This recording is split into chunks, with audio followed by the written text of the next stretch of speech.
బుర్రను పాడు చేసే పనులు ఇవే. జాగ్రత్త పడకపోతే అంతే సంగతి. మన శరీరంలో అత్యంత ముఖ్యమైన అవయవాల్లో మెదడు ఒకటి.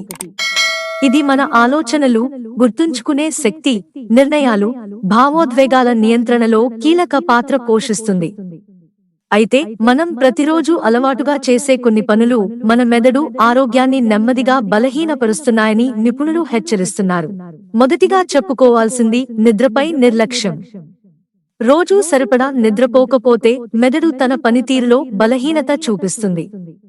దీని ప్రభావంగా ఆలోచన చేసే శక్తి తగ్గిపోవచ్చు. జ్ఞాపక శక్తిలో లోపాలు తలెత్తే అవకాశాలు పెరుగుతాయి. మనం చదివిన విషయాలు సరిగా గుర్తుండకపోవడం, ఏ పనినైనా ఒత్తిడితో చేయడం వంటి లక్షణాలు కనిపించవచ్చు. ఇంకొక హానికరమైన అలవాటు అంటే ఉదయం వేళకు అల్పాహారం తినకపోవడం. ఉదయం భోజనం వదిలేయడం వల్ల శరీరంలో గ్లూకోజ్ స్థాయిలు తగ్గిపోతాయి. గ్లూకోజ్ అంటే మెదడు పనిచేసేందుకు అవసరమైన ఇంధనం. ఇది తక్కువగా ఉన్నప్పుడు మెదడు చురుకుదనం కోల్పోతుంది. దీని ప్రభావం రోజంతా మన పనితీరుపై ఉంటుంది. మరొక విషయం, అధికంగా చక్కెరలతో ఉన్న ఆహారాలు తీసుకోవడం. ఇవి తినడం వల్ల మెదడులో రసాయన మార్పులు జరుగుతాయి. దీనివల్ల జ్ఞాపక శక్తి, శ్రద్ధ సామర్థ్యం తగ్గిపోవచ్చు.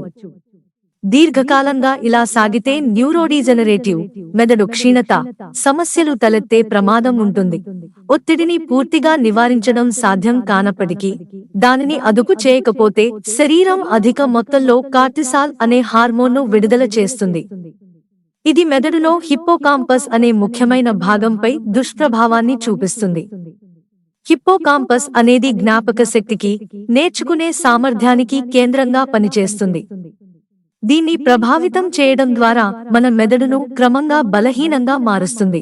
ఇక చివరగా శారీరక చురుకుదనాన్ని కోల్పోవడం కూడా మెదడుకు ప్రమాదకరం. రోజూ కొంత సమయం వ్యాయామానికి కేటాయించకపోతే మెదడులో రక్త ప్రసరణ తక్కువగా జరుగుతుంది. ఈ ప్రభావం మెదడు పనితీరును తగ్గించి ఆల్జీమర్స్ లాంటి జ్ఞాపక సంబంధిత వ్యాధులకు దారితీస్తుంది. మెదడు ఆరోగ్యంగా ఉండాలంటే నిద్రకు ప్రాధాన్యం ఇవ్వాలి.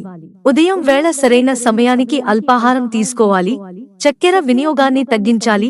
ఒత్తిడిని అదుపులో ఉంచుకోవాలి. వ్యాయామం చేయడం అలవాటు చేసుకోవాలి. ఈ నియమాలు పాటిస్తే మెదడు ఆరోగ్యంగా ఉంటుంది.